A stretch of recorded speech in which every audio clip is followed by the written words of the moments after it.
वो कहते हैं ना कि औरत ही औरत की सबसे बड़ी दुश्मन होती है। तो मेरे ख़्याल में ये बात बहुत हद तक ठीक है, क्योंकि जो मैंने देखा है उसमें औरतें ही, अभी तक का जो मेरा एक्सपीरियंस है वो यही है कि औरतें ही दूसरी औरत की खुशी को बर्दाश्त नहीं कर सकती। वो देख नहीं सकती कि कोई अगर सुकून से रह रहा है या इस तरह का जो भी है, वो औरतों के एंड से ही ये चीज़ें आती हैं। मर्द इन चीज़ों में बहुत कम पड़ते हैं। अब आजकल जॉइंट फैमिली सिस्टम पे बहुत बात हो रही है। आजकल जो ड्रामा चल रहा है हम टीवी पे, जमा तकसीम, उसमें अगर आप देखें तो उसमें भी यही सब चल रहा है कि एक न्यू बंदी जो शादी के बाद आई है उस घर में, तो उसके लिए आसानियाँ पैदा करने के बजाय उसके लिए हर चीज़ में मुश्किलात और वो सब चीज़ें जो हैं वो औरतें ही क्रिएट कर रही हैं। सास ससुर अगर टॉक्सिक ना भी हों तो जो दूसरी औरतें होती हैं घर की, वो उसको बर्दाश्त नहीं कर सकती हैं। जॉइंट फैमिली के जहाँ पे आप देखें कि बहुत सारे फ़ायदे हैं, हर कोई मानता है कि उसके फ़ायदे हैं, लेकिन उससे ज़्यादा उसके नुकसानात हैं।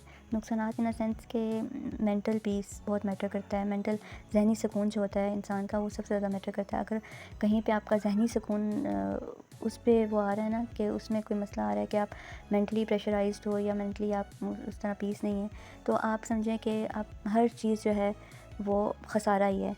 तो सबसे जो ज़्यादा मैटर करती है चीज़ मेंटल पीस, वो जॉइंट फैमिली में नहीं आपको मिल सकता। आप जितनी भी कोशिश कर लो, आप वो कहते हैं ना कि एक टांग पे खड़े हो जाओ या छन्नी में पानी डाल के वो लेके खड़े हो जाओ, इस तरह के जो भी मुहावरे हैं वो बिल्कुल इस चीज़ पे पूरे आते हैं कि आप जितनी भी कोशिश कर लो, लेकिन आप अगर आपकी सोच है ना कि आप सबके साथ मिल के और खुशी से रह सकते हो, तो ऐसा नहीं होता। आप अपनी तरफ से जितनी भी एफ़र्ट कर लो, लेकिन दूसरों ने अपनी नेगेटिविटी और उससे ये चीज़ दिखानी होती है कि भाई इस तरह ये नहीं चलेगा। आप बेशक जितने भी अच्छे बन जाओ या अच्छे, आप अगर बाय नेचर अच्छे हो, तो वो मजबूर करते हैं कि आप उनकी तरह बन जाओ। और ये चीज़ें बहुत सारी औरतें, बहुत सारी लड़कियां ये चीज़ें बहुत ज़्यादा फेस करती हैं कि वो एक अच्छे माइंडसेट के साथ आती हैं। जैसे जमा तकसीम में मावरा का जो कैरेक्टर है लैला का, वो बहुत अच्छे माइंडसेट के साथ आई है कि वो सबके साथ मिल के रहेगी, प्यार से हर चीज़ में सबको सपोर्ट करेगी, और जो चीज़ें उसको नहीं आती वो भी कोशिश करती है कि वो सीखे। लेकिन आगे जब वो देखती है कि वहाँ का एनवायरनमेंट, हर चीज़ में उसको बातें सुनने को मिल रही होती हैं, तो मेनली यही होता है कि औरतें ही जो हैं वो दूसरी औरत का सुकून जो है वो बर्बाद कर रही होती हैं। ये चीज़ें तकरीबन हर किसी को सुनने को मिलती हैं कि आपा ते ऐ नहीं किता सी, आपा ते ऐ भी किता सी, आपा ते ओ भी किता सी, आपा दी वारी ते ऐ नहीं होया सी। तो इस तरह की चीज़ें जो है ना, मेनली आपको अगर आप जॉइंट फैमिली सिस्टम में हैं तो आपको ये बातें सुनने को मिलती हैं कि हमारी बारी तो ये नहीं हुआ था, हमारी अब इसकी बारी ये क्यों हो रहा है, इसके साथ ऐसे क्यों हो रहा है, हमारी बारी तो हमें इस चीज़ में कुछ नहीं वो कहा गया था, फेवर नहीं दी गई थी, हमने तो ये काम भी खुद किया था, आपां ते ए भी खुद किता सी, आपां ते बच्चे भी पाले सी, आपां ते कम भी किते सी, आपां ते ए भी किता सी। तो इस तरह की बातें आपको डेली बेसिस पे सुनने को मिलती हैं।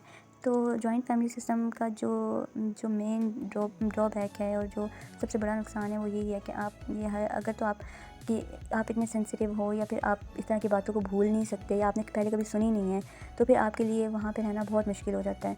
तो आपके पास 2 ही रास्ते बचते हैं कि या तो आप उनको इग्नोर करो, जो कि इग्नोर करना बहुत मुश्किल होता है।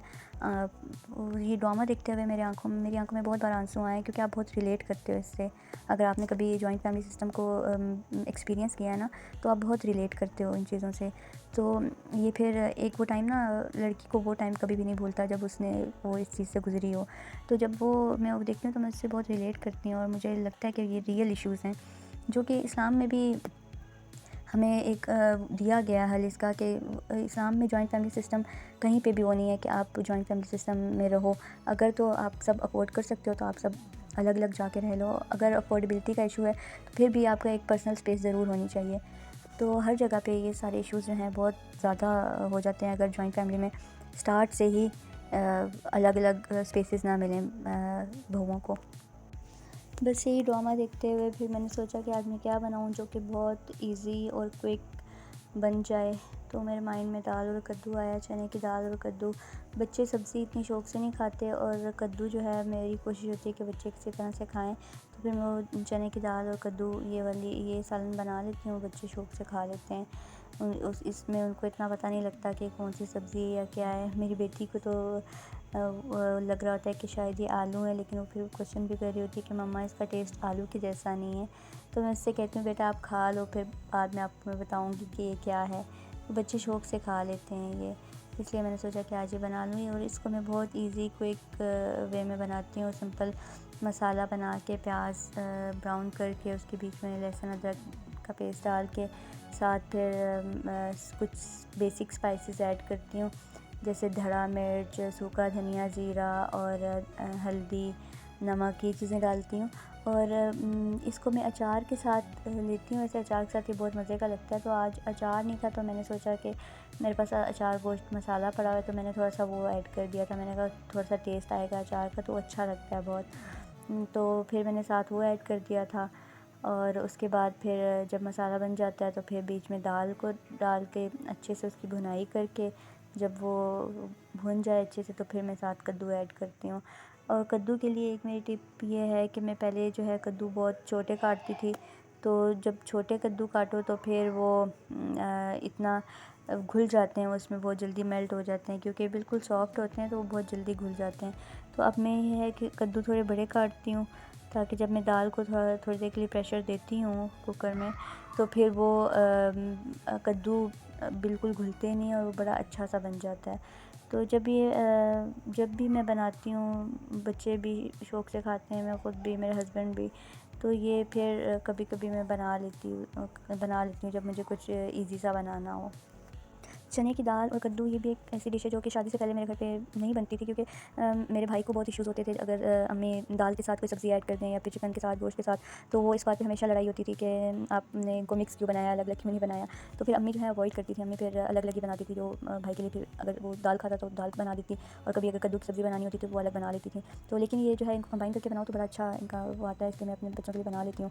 मेरा बेटा भी माशाल्लाह बहुत शौक़ से खाता है ये। तो ये फिर मैंने जब ये बनाया, इसके साथ मेरे हस्बैंड कह रहे थे कि मैं नान ले आता हूँ, बट मुझे था कि वो घर की रोटी खा लें, क्योंकि वो जब ऑफिस भी होते हैं इनके टाइम पे तो सिर्फ सालन लेके जाते हैं, रोटी नहीं लेके जाते, रोटी वहीं से बाहर से लेके खाते हैं। तो वो घर पे थे तो मैंने सोचा कि मैं रोटी खुद बना लूँगी। तो फिर ये बनाने के बाद फिर मैंने रोटी बनाई और फिर हमने खाना खाया। अभी मैं कद्दू ऐड कर रही हूँ, कद्दू की भी मैं अच्छे से भुनाई कर लूँगी और फिर उसके बाद जो है मैं इसमें पानी डाल के थोड़ी देर के लिए इसको प्रेशर पे रखूँगी। वीडियो का वॉइस ओवर करना वो सबसे ज़्यादा मुश्किल काम है, वीडियो बनाने से भी ज़्यादा मुश्किल काम आई थिंक। क्योंकि जब आप वॉइस ओवर कर रहे होते हो तो या फिर बीच में अगर आपके घर में बच्चे हैं तो या तो बच्चे बोल रहे होते हैं बहुत ज़्यादा कि आप रिकॉर्ड नहीं कर पाते, या फिर अगर बच्चे नहीं हैं तो फिर बाहर से कोई ना कोई आवाज़ आ जाती है ऐसी कि फिर आपको पॉज़ करना पड़ता है और आपको फिर दोबारा से स्टार्ट करना याद नहीं रहता, और फिर मतलब आप बहुत बार बोलने के बाद आपकी एक वीडियो कंप्लीट हो। जॉइंट फैमिली सिस्टम के बारे में और ये जो ड्रामा है जमा तकसीम के बारे में आप ज़रूर मुझे कमेंट्स में बताइएगा कि आप लोगों की इसके बारे में क्या राय है, आप लोगों का कैसा एक्सपीरियंस है जॉइंट फैमिली का। कुछ लोगों का बहुत अच्छा भी होगा और कुछ लोग बहुत ज़्यादा रिलेट भी करेंगे ड्रामे से, और मोस्टली जितने मैंने इस पे कमेंट्स पढ़े हैं और लोगों की राय देखी है वो ये है कि मोस्टली लोग इससे बहुत ज़्यादा रिलेट कर रहे हैं। और मोस्टली लोगों का यही है कि जॉइंट फैमिली सिस्टम नहीं होना चाहिए। और कुछ लोग जो कि इसमें अच्छी तरह से रह रहे हैं, सब लोग अंडरस्टैंडिंग हैं, एक दूसरे को समझते हैं और वो अपनी ज़ुबान से दूसरों को तकलीफ़ नहीं पहुंचाते। जॉइंट फैमिली सिस्टम में मेनली जो सबसे बड़ा नुकसान है वो, अगर कोई इस तरह का बंदा आपकी फ़ैमिली में है जो कि अपनी बातों से आपको हर्ट करता है, तो वो लोग सबसे ज़्यादा ख़तरनाक होते हैं। बाकी है कि जो अच्छी चीज़ें हैं जॉइंट फैमिली की, वो भी सबको पता है कि अगर आप मिल के रह रहे हो तो आप किसी इमरजेंसी की सूरत में आप एक दूसरे के साथ खड़े होते हो, फिर बहुत सारी चीज़ें आप भुला देते हो उस टाइम पे, लेकिन बाद में ये हमेशा के लिए चीज़ें नहीं आप भूल सकते। वो कुछ टाइम जब गुजरता है तो फिर आपको दूसरों के रवैयों से वो चीज़ें दोबारा याद आ जाती हैं कि ये चीज़ इस तरह से थी। तो अभी मैंने इसमें पानी ऐड किया है दाल कद्दू में, और पानी ऐड करके अब मैं इसको प्रेशर दूँगी थोड़ी देर के लिए कुकर में। प्रेशर के बाद जो है इसको जब ये बन जाएगा फिर मैं इसको डिश आउट करूँगी। तो इसकी बस ये सिंपल सी रेसिपी आप ज़रूर ट्राई कीजिएगा, मुझे बताइएगा कि आपका कैसा एक्सपीरियंस रहा। कद्दू जो कि हमारे प्यारे नबी पाक सल्लल्लाहु अलैहि वसल्लम की सबसे फेवरेट सब्ज़ी थी और इसके बहुत सारे फ़ायदे हैं, तो ये हमें ज़रूर खानी चाहिए जिस भी तरह से हम इसको ले सकते हैं, जिस भी तरह से आपको अच्छी लगती है। जैसे मेरे बच्चे दाल के साथ ये खा लेते हैं, इसलिए तो मैं इसको दाल के साथ बना देती हूँ। तो अब जो है ये मैंने इसको कुकर को चला दिया है। कुकर मेरा बहुत पुराना हो गया है, बल्कि ये मेरा कुकर नहीं है, ये मेरी सास का कुकर था, तो अभी तक वही चल रहा है और इसको अभी तक चल रहा है, तो मैं इसको यही इसीलिए मैं चला रही हूँ, क्योंकि इसमें अभी हमारी छोटी सी फैमिली है तो इसमें हमारी चीज़ें इजीली बन जाती हैं। तो आगे इंशाल्लाह जब होगा कि जब ज़्यादा क्वांटिटी में चीज़ बनानी होती है तो फिर मैं अपना दूसरा कुकर यूज़ करती हूँ। वैसे डेली रूटीन में मैं अगर कुछ बनाना हो तो मैं इसी में बनाती हूँ। आप ये रेसिपी ट्राई कीजिएगा। लास्ट में मैंने हरा धनिया और सूखा धनिया ज़ीरा डाला है इसको गार्निश करने के लिए, और फिर इसको मैं थोड़ी देर के लिए ढक के रख दिया था। आप ट्राई कीजिएगा।